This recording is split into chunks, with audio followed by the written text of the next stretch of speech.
There's no feeling more intense than starting over. If you've broken your Scratch project moments after you've shared it, as I have, or you spent hours working on a project only to notice too late that one of your sprites has unexplainably gone missing. If you've made use of that difficult-to-name thing of thing block within the sensing category, amazingly useful but capable, due to a Scratch bug, of leaving you crying as it dumps all your scripts in one big unordered heap. If you've made real progress coding a game over the course of the week, only to come back the next day to discover you weren't even logged in, nothing has been saving. Starting over is harder than starting up.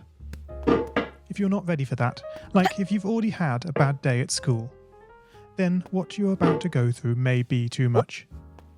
Feel free to go away and come back. I'll be here. Alright, thanks for coming with me on this trip. I'll understand if you need to take a break at any point. Just find a safe place to stop and remember to pause the game by pressing P.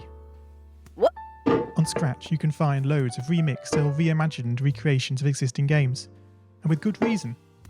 George Bernard Shaw said, "Imitation is not just the sincerest form of flattery, it's the sincerest form of learning." This game is a recreation of a game that came out in 2017, titled Getting Over It with Bennett Foddy. That game in turn was a homage to a free game that came out in 2002.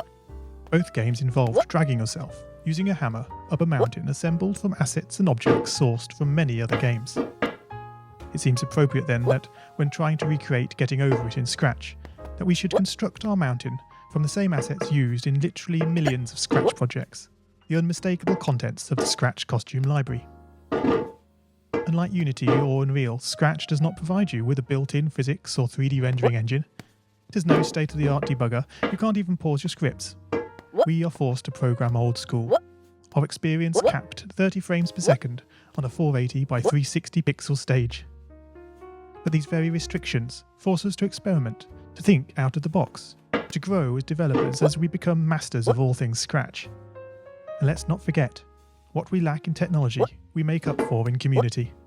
This fantastic bunch of budding software engineers, building, learning, creating, playing, remixing, as diverse a group of people as the very Scratch assets we now so skillfully attempt to ascend. The act of climbing, in the digital world or in the real world, has certain essential properties that give the game its flavour. No amount of forward progress